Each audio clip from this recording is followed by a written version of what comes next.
welcome to Yesterday, Today, Tomorrow. My name is Mariana Cordier, and I'm your host. Today, we are discussing cancer from the perspective of a survivor and about what tax consequences, deductions, and things you can do when you have a lot of medical expenses, and how does that work? So my two guests to help us navigate through these tough topics is Rowena Williams, who is our cancer survivor, and Dr. Rosa Smith, who is the owner of Multi Choices LLC. So, ladies, thank you for being on the show. And let's start with Rowena. Sorry, I know it's the Scottish version of the name. I'm sorry. Tell us a little bit about what that, as a healthy, active woman, to all of a sudden be diagnosed with cancer. How did that impact your life? Great question. Hi. I'm just coming out of it now. I'm 3 years coming out of it. And I'm still learning that. What I do know is there was life before cancer, which I knew for 50 years. And then there's this life now, which is very different. And so I was diagnosed stage 4B endometrial cancer in January 24th of 2019. And they gave me between a 6 and a 15% chance of survival. And then I went on a 23-month chemo program following a clinical trial that was not part of the normal protocol. And now I'm on the other side of it. So, as a cancer survivor, it's very hard for people who have not had cancer or have dealt with a family member who has had cancer. What is it? Some tips or thoughts that you could give for those that might find themselves all of a sudden having a loved one going through this? Yeah, great question, because I was myself in that category. I've never had a serious illness in my life, and I didn't have any close family members who ever had cancer or any other serious illness. So this was all new. One of the things, this happened very quickly. When I started getting sick, it was over a 4-month period. And literally the week before I had surgery, one of my really good girlfriends, she came over and we were sitting down like, what's going on? And she said to me, she goes, we have to get a support team together for you. And I'm like, why? Little did I know the next day I was going to be told by a surgeon that I'd have to go have major surgery 3 days later. And so I put together a support team of 6 people who had very specific jobs. These were made up of really close friends and family members. And it was really, really helpful because I could delegate to, each person. They had a very specific job. So they also had something to do. And from, my friends looking back, telling me it helped them because they were just utterly lost, didn't know what to do. Yeah, that's the thing about sometimes when I do a lot of divorce cases, and I have a couple of them where the husband, in some cases, or the wife, who is not the cancer patient, their solution to what was happening was to ignore it, and by ignoring it, created a big rift between the relationship. So sometimes it's tough. People really don't know how to react to cancer. So how did you guys navigate that? How did you decide who and what their duties were? A lot of it, I think it was very natural for me. So I'm an executive, and in the C-suite range. And so I just put my CEO hat on and I was like, okay, this is what we got to do. And, it was like crisis management and what do we have to do? So, which putting together this team, one of them was a communicator, which was critically important because she handled all the emails, the texts, because I come from an international family. And I had people all around the world, and she was really able to handle all of that, because little did I know that when I came out on the other side of surgery, I was in no capacity to either tell my story 15 different times to a bunch of people, or what to even say. And so she handled all communication. I had another couple of friends who, I have a Saint Bernard. So it was, what do you do with a big dog? And, they stepped in to take care of her, because it was open-ended. We didn't know why I was going in, and they didn't even know where my cancer was when I went in for major surgery. So they had to find the source. And so we really had no idea what was going to come out of that. And then my brother and sister-in-law, they moved in, and they flew into town. They moved into my house and stayed with me for the week after I came home from the hospital. I had a really good friend. He was my kind of go-to guy for everything. He picked people up from the airport. He went back and forth between the hospital and my house. He was that. And then I had another good friend she was just straight up a cheerleader. My friend Jennifer was Mrs. Positive. She was, would come into the hospital and be like, okay, we're playing these games. Let's go. That's Um, awesome. I mean, that's amazing because, we were talking earlier, nobody needs the drama kings and queens. yeah. And out of the 6 people who are on my support team, they're all very intelligent, grounded, kind people, and no one was highly emotional or a drama king or queen, because I had zero capacity to be able to manage that or handle that with what I was going through. So I was really blessed. I was very, very fortunate to have a great cohort to help me. That's amazing. And are you going to tell the world about it? Yes, I am. So I am writing a book. And it's just one of those, it's cathartic. It's going to just help me get it out there. But so many people, especially women who I've shared the story with, are kind of blown away with my background and how this just, came out of the blue and fell on me, and kind of my journey through it. But it's also going to have a bit of a twist where these 6 amazing human beings who helped me get to where I am today, it's to hear their story as well, because it's not only the person who goes through cancer, but it's, what are those who are helping you? What are they dealing with? They don't, like, what do I say? How do I act? How can I be supportive? What's too much? And so they all had different takes. That's awesome. That's really awesome because it's really hard. I mean, people are like, oh, I don't know what to do, or I don't know what to say, or I feel so uncomfortable that maybe if I just don't talk about it, and everyone's different. So it's good to be able to find a support group that fits your way of life, or the way you see things going. Which kind of brings me around to Rosa. I wanted to talk to you because I think one perspective people don't think about is taxes and medical expenses. Yeah, absolutely.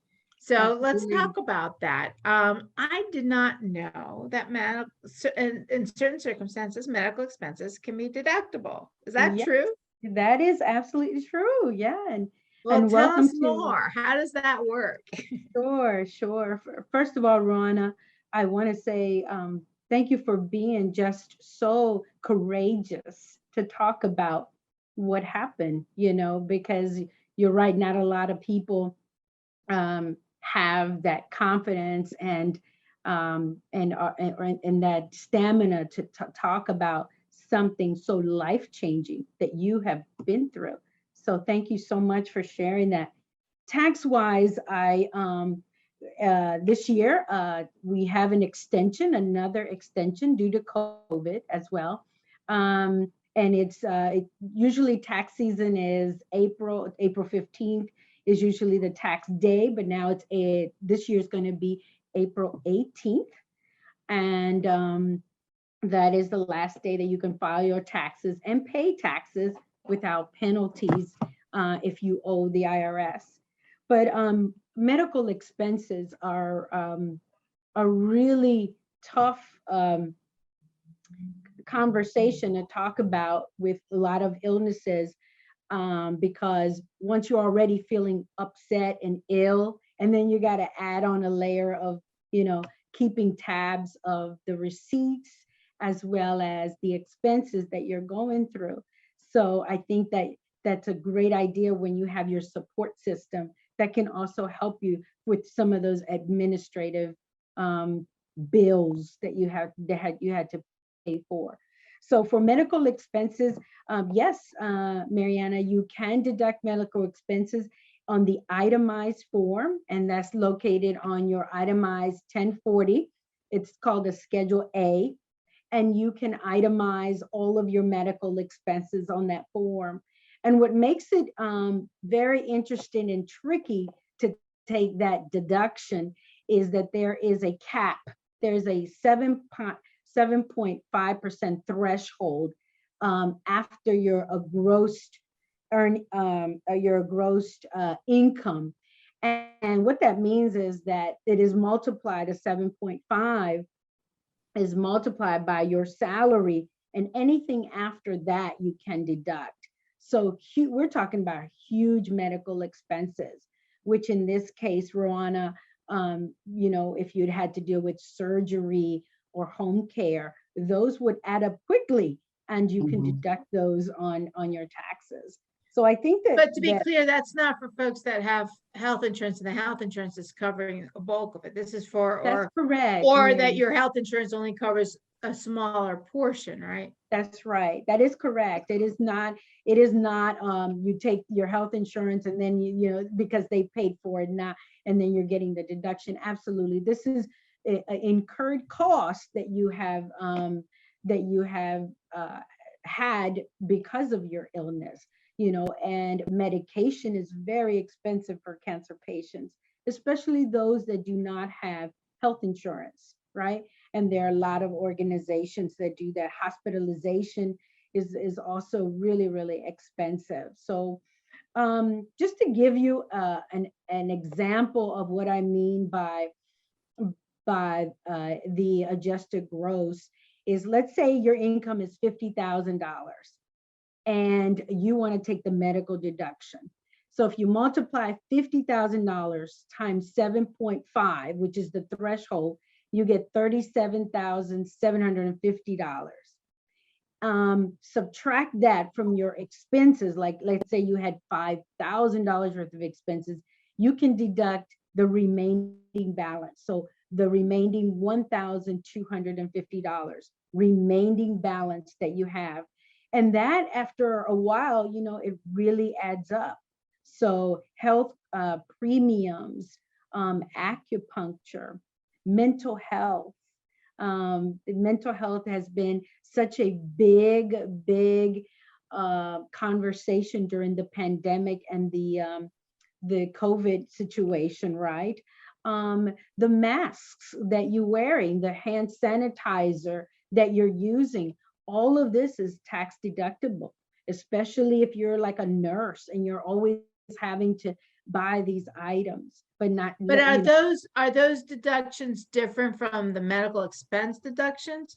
Those are in addition to. So you would add all of these deductions all together. What if you don't have any medical expenses, but you do have masks and hand sanitizers and all kinds of other stuff?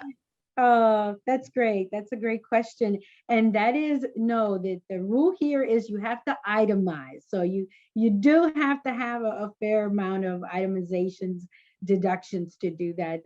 The smaller portions of the expenses will not work on your taxes.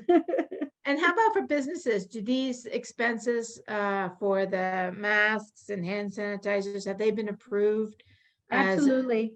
For small businesses, and small businesses can deduct self-employment premiums, which people pay on their own for their own health insurance. So this is definitely also a deduction on their either Schedule C for profit and loss, or their LLC or corporations. So all of this is tax deductible.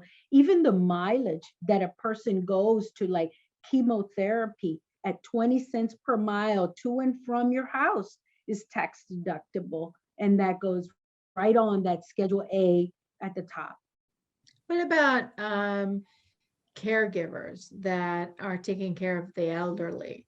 Absolutely. How does that work?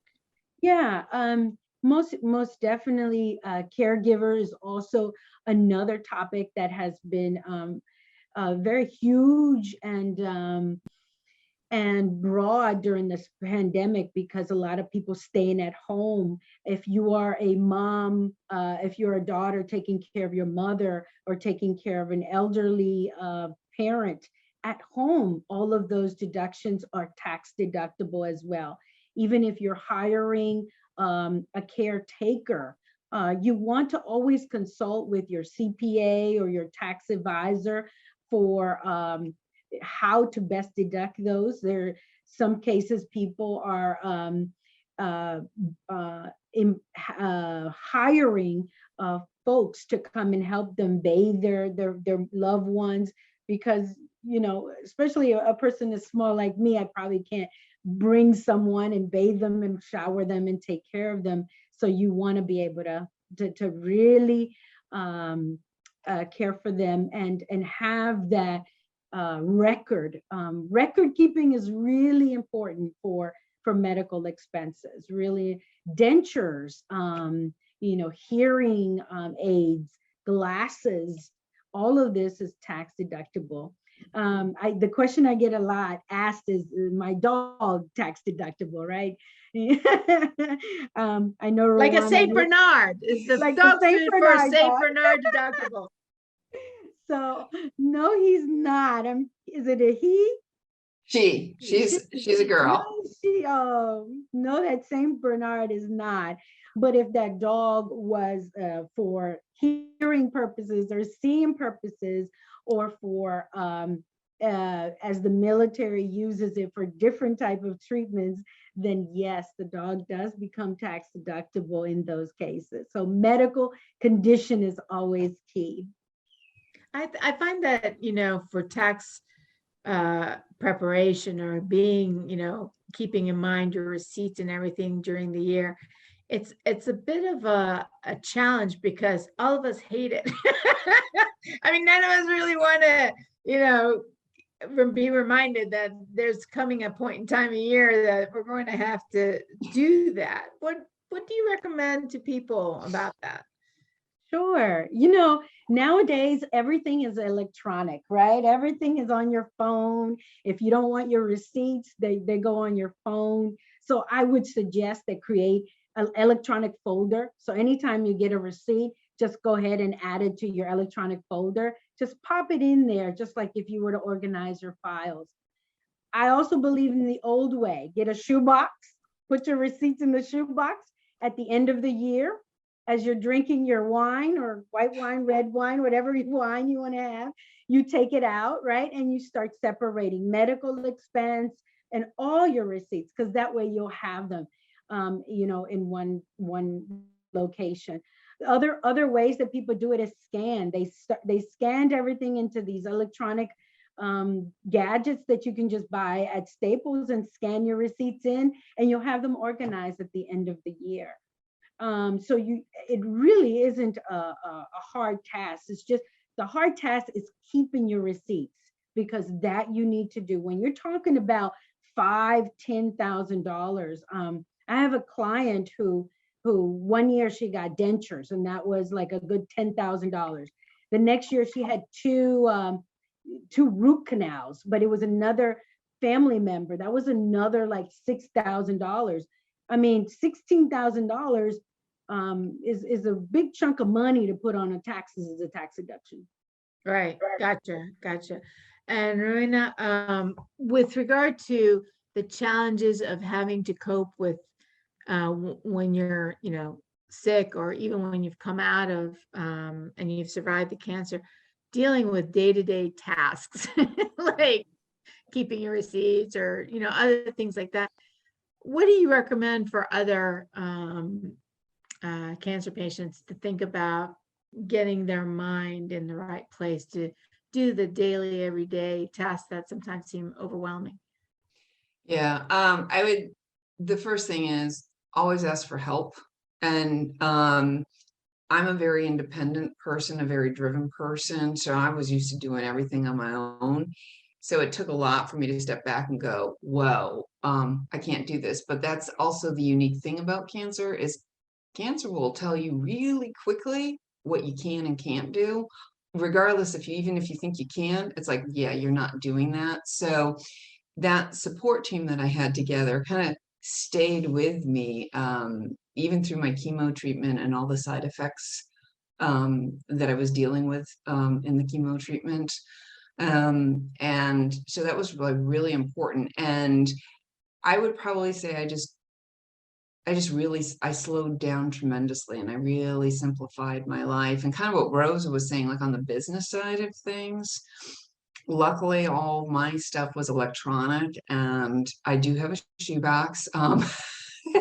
It's a rather large shoebox for my medical stuff, but I do that. And I think the big thing is to ask for help, and also be kind to yourself.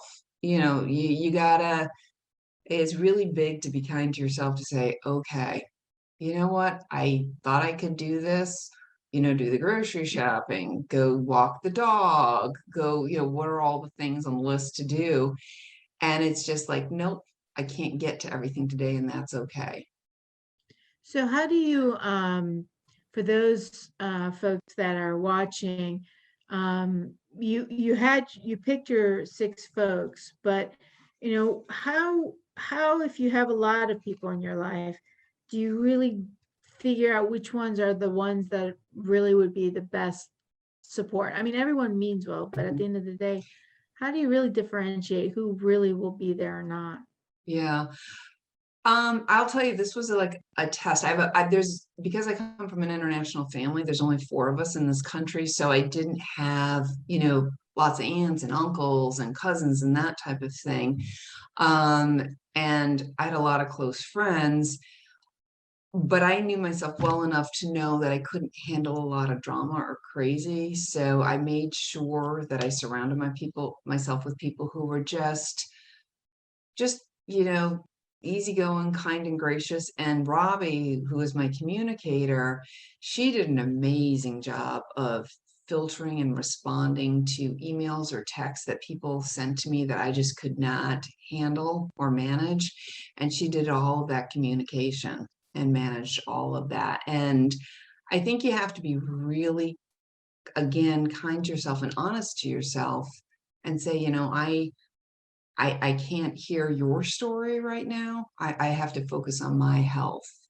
And for somehow, when you're going through cancer and chemo, that's a lot easier to say than you feel like, I never think I could never say that to somebody who's, so kind to me. And it's very, all of a sudden it comes really quick, because you're like, I really need to go lie down and I don't have this. But you will have people who will push your buttons, who will just keep, and it's like, okay, I need to go now.